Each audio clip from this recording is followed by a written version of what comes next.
इज्जत मिलती नहीं है, इज्जत कमाने के लिए पसीना बहाना पड़ता है। इज्जत कमाने के लिए दिन रात एक करना पड़ता है।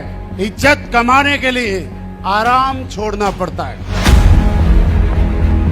दोनों लेग में काम करना, दोनों लेग आपकी है। किसी प्रोग्राम में जाओगे, एसजीओ वाले तो ताली बजाएंगे, एसईओ वाले ताली नहीं बजाएंगे। उस दिन कैसा लगेगा सोच के देखो। बोझ को लोग तब तक ही सह पाते हैं जब तक उनके अंदर कैपेसिटी। एक ना एक दिन बोझ को उतार के फेंक दो। बोझ को एक लिमिटेड टाइम तक ही सहा जाता है। आपको आज के बाद इस बिजनेस को वैसे ही करना है जिस तरह से एक डॉक्टर अपने बिजनेस को करता है, एक एडवोकेट अपने बिजनेस को करता है, एक सीए अपने बिजनेस को करता है, एक दुनिया का कोई भी प्रोफेशनल और कोई भी जॉब वाला अपने बिजनेस को करता है, वैसे ही इस बिजनेस को करना है। आप मुझे बताइए, डॉक्टर कितना ही बड़ा डॉक्टर बन जाए, कितना ही बड़ा हॉस्पिटल बना ले, आपके शहर में बड़े बड़े डॉक्टर को देखा होगा आपने, रात को 10 बजे आता है घर, लेकिन सुबह 10 बजे उसको हॉस्पिटल जाना पड़ता है। वो जाता है कि नहीं जाता? अगर इमरजेंसी आ गई तो रात को 2 बजे वो जाता है कि नहीं जाता? अगर रात को लेट ऑपरेशन आया तो रात को 10 बजे की बजाय 12 बजे 1 बजे तक हॉस्पिटल में ऑपरेशन करता है कि नहीं करता? क्या उसके सामने कोई मरीज आया, क्रिटिकल ऑपरेशन उसको करना है, तो अपने घर में रिश्तेदार के यहां शादी में जाता है कि ऑपरेशन करता है? आप किसी इंजीनियर को देखिए, बड़े बड़े ठेके चल रहे हैं, बड़े बड़े पैसे वाले इंजीनियर, रोड के ठेके हैं, बड़ी बड़ी बिल्डिंगों के ठेके हैं। क्या इनके इंजीनियर 24/7 अपनी साइट के ऊपर अवेलेबल रहते हैं? क्योंकि वो जानते हैं कि लेबर जो काम कर रही है, उसने अगर एक स्टेप भी गलत कर दिया, एक पत्थर भी गलत लगा दिया, 1 इंच भी अगर टेढ़ा कर दिया, तो पूरी की पूरी बिल्डिंग गिर सकती है। वो ये समझते हैं, इसलिए वो 24/7 एक्टिवली वहां काम करते हैं। वो कभी छुट्टी लेते हैं क्या? आपने किसी सीए को देखना, किसी एडवोकेट को देखना, जब 31 के टाइम पे, मार्च के टाइम पे आईटीआर फाइल करने की लास्ट डेट आती है, फाइनेंशियल ईयर एंड होता है, आपने देखा रात को 2-2, 3-3 बजे तक 4-4 दिन, 5-5 दिन बिना सोए काम करते हैं। क्योंकि वो जानते हैं कि मेरे क्लाइंट की अगर मैं आईटीआर फाइल करूंगा, क्लाइंट को मैं प्रॉपर सजेस्ट करूंगा, तेरा इन्वेस्टमेंट कहां पे जाना है, बैंक में बैलेंस कितना होना चाहिए, कहां पे कितना दिखाना है, सारे बिल तैयार कराने। अगर मैं नहीं करा पाया तो अगली बार ये ग्राहक मेरा चला जाएगा और किसी दूसरे चार्टेड अकाउंटेंट के पास चला जाएगा। वो अपना रोल निभाता है। ये बिजनेस को भी आपको प्रोफेशनली समझना है। ये बात अलग है कि डॉक्टर बनने के लिए आदमी के लाखों नहीं करोड़ों रुपए लगते हैं साहब।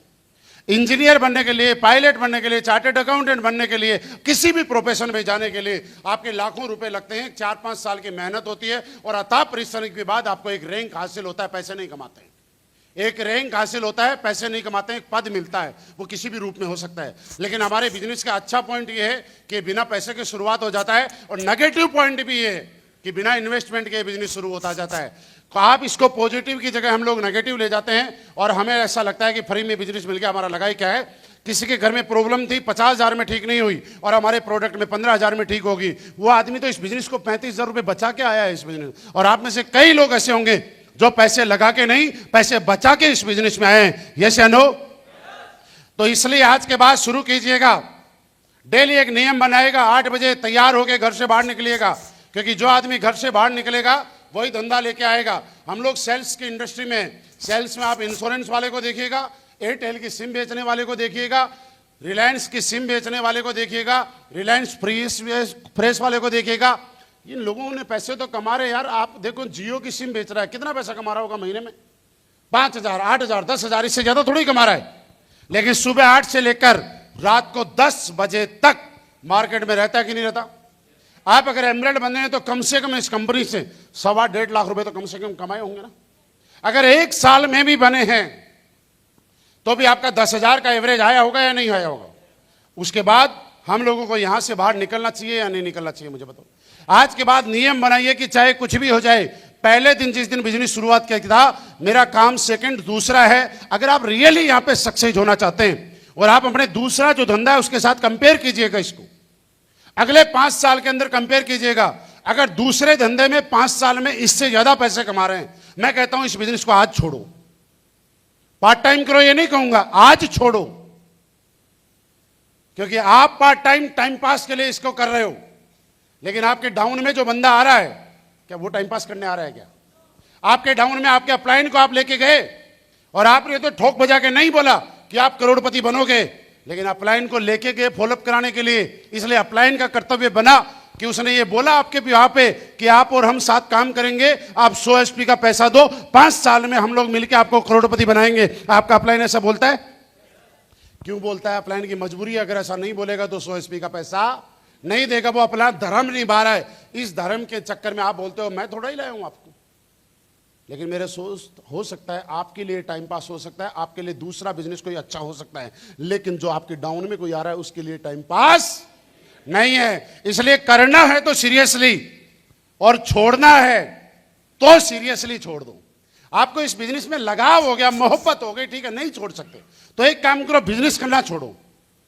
आप हमारे जो भी प्रोग्राम होते हैं उनमें आते रहना, ताली बजाना, आते रहना, लेकिन बिजनेस से आज इस्तीफा दे दो कि अब हम आगे किसी को ज्वाइन नहीं कराएंगे, ताकि आपके डाउनलाइन भी सिलेक्शन कर ले कि मैं किसी अच्छे अपलाइन के साथ काम कर लेता हूं। मेरे दोस्त, अगर वहां पे वही कामयाब होगा। अपलाइन को ही एक एग्जाम्पल अपलाइन नहीं बनना है, एज ए डाउनलाइन आपको एग्जाम्पल डाउनलाइन भी बनना है। आपको डे बाय डे अपने आप को अपग्रेड करना है, और अपग्रेड में कुछ ना कुछ करते रहिए। ये अपग्रेड मत कीजिएगा। कई लोग तो अपलाइन को अपना स्क्रीनशॉट भेजा करते हैं, अपना स्टेप पेंडेंसी का स्क्रीनशॉट भेजेंगे। मेरी साइड से तो लेवल हो गया, कहां से रह गया? अपलाइन की साइड से रह गया, है ना? तो मेरे को ये बता दो, जिनकी बोनस चल रही है, और यहां पे बैठे कई लोग ऐसे होंगे आप में से ही जिनकी बोनस कश्मीर से कन्याकुमारी पहुंच गई, वो कौन सा कैपिंग ले रहे हैं सारे लोग? वो कौन से सारे कैपिंग ले रहे हैं जिनकी बोनस बहुत बड़ी चल गई हो? इसका मतलब ये नहीं है कि आपकी बोनस चल गई तो आपका बिजनेस बहुत बड़ा होगा। ये नहीं है कि आपके एसजीओ आगे चल गई तो बहुत बड़ा होगा। ये नहीं है कि आपकी दोनों चल गई तो ही बड़ा होगा। दोनों साइड में बिजनेस आपका है। उसके बाद एक एमरल्ड लीडर को एक टोपाज बन गया, टोपाज के बाद सफायर बन गया, स्टार सफायर बन गया, डायमंड बन गया, और उसको जिंदाबाद के नारे चाहिए सारे, झंडे चाहिए सारे, फूलमाला चाहिए सारे। जब स्टेज पे आता है तो ताली सबसे चाहिए उसको। काम आज तक एसईओ के अंदर 1 रुपए का नहीं किया, और अपलाइन पे डंडा लेके चला जाता है, सर देखो स्टेटमेंट। और दूसरी शिकायत हो, सर ये बोनस वाले मेरे लिए ताली नहीं बजाते हैं। अरे तेरे पे डंडा ना बचाएं वही ठीक है। आज तक तूने बोनस वालों के लिए किया ही क्या है? समझ रहे हो? ताली चाहिए, माला भी चाहिए, फूल भी चाहिए। इसलिए नेगेटिव होता हूं सर, मेरी टीम ने मेरा फोटो नहीं लगाया, है ना? मेरा फोटो नहीं लगाया, क्या फायदा ऐसे पैसे का? ये तो जैसे अंबानी के खानदान का है, इसके पास इतने पैसे हैं कि ये तो सिर्फ सम्मान कमाने आया है। क्या फायदा ऐसी जगह जहां इज्जत ही ना मिले? मेरे दोस्त, इज्जत मिलती नहीं है, इज्जत कमाने के लिए पसीना बहाना पड़ता है। इज्जत कमाने के लिए दिन रात एक करना पड़ता है। इज्जत कमाने के लिए आराम छोड़ना पड़ता है। इज्जत कमाने के लिए लोगों से मोहब्बत करनी पड़ती है। इज्जत कमाने के लिए लोगों को एहसास कराना पड़ता है कि मैं आपका अपलाइन हूं, आप मेरे डाउनलाइन हो, और मैं आपको आगे बढ़ाने की जिम्मेवारी मेरी है। इसलिए जितने भी लोग यहां पे बैठे हैं, मैं आपको आ वाली लाइन मैं बोल देता हूं अभी। आज भले ही आपका छोटे छोटे चेक आते हैं, तब आपको लगता है कि अपने मेरा डाउनलाइन ने फोटो पोस्टर में फोटो नहीं लगाया, मैं तो नेगेटिव हो रहा हूं। लेकिन दोनों लेग में काम करना, दोनों लेग आपकी हैं। दोनों लेग में काम करना, दोनों लेग आपकी हैं। किसी प्रोग्राम में जाओगे, एसजीओ वाले तो ताली बजाएंगे, एसईओ वाले ताली नहीं बजाएंगे। उस दिन कैसा लगेगा सोच के देखना। एसजीओ के लोग भी आपका नाम लें और एसईओ के लोग भी नाम लें, ये आपकी लीडरशिप कहलाती है। ये बात ठीक है कि अपलाइन ने थोड़ी बहुत मेहनत कर ली, अपलाइन को भी जरूरत थी यार, सबको जरूरत है। हम सबका काम मिलके चलता है। एक आदमी का ना आपको जरूरत है ना मुझे भी जरूरत है, और आपको भी जरूरत है। हम दोनों को जरूरत है, इसीलिए हमारा गठबंधन है। सरकारें तभी गठबंधन में रहती है जब दोनों को जरूरत होती है। एक को पूर्ण बहुमत होती है तो दूसरे को कोई नहीं पूछता है। तो हमारे को भी गठबंधन की जरूरत है, आपको भी है, और अभी भी है और आगे भी रहेगी। लेकिन इसका मतलब ये नहीं है कि हम लोग किसी के ऊपर एहसान जताएं। इस चीज से हमें बाहर आना पड़ेगा, क्योंकि हमें मेंटल लेवल चेंज करना पड़ेगा आपका, आपकी सोच को चेंज करना पड़ेगा। अपलाइन ने रास्ता दिखाया, अपलाइन का आशीर्वाद चाहिए बस, बाकी धमाल तो हम मचा के रखेंगे। ये मेंटेलिटी जिस दिन आपकी आ जाएगी ना, अपलाइन से जब बात करो तो इस तरह से बात करा करो कि अपलाइन का बार बार आपसे बात करने को मन करे। ऐसे बात मत किया करो कि अपलाइन आपका फोन देख के ही ऐसे पागल हो जाए, कहां बेवकूफ का फोन आ गया। एक ही बात करनी है, सर इधर से तो हो गया, इधर से रह गया। अपलाइन को पता है इसका फोन एक ही चीज के लिए आता है और काम के लिए तो आता नहीं। वो आपके फोन को देख के परेशान नहीं होना चाहिए। जब आपके डाउनलाइन का अपलाइन के पास फोन आए तो अपलाइन की खुशी होनी चाहिए। मेरे दोस्त, मैं आपको बताऊं कि बोझ को लोग तब तक ही सह पाते हैं जब तक उनके अंदर कैपेसिटी होती है। एक ना एक दिन बोझ को उतार के फेंक ही देते हैं। इसलिए आज के बाद अपलाइन का बोझ मत बनो, अपलाइन का सहारा बनो। अपलाइन ने सिर्फ आपको इसलिए प्लान देना सिखाया था, इसलिए ज्वाइन करना कराया था कि आप एक वक्त पे उनका सहारा बनोगे।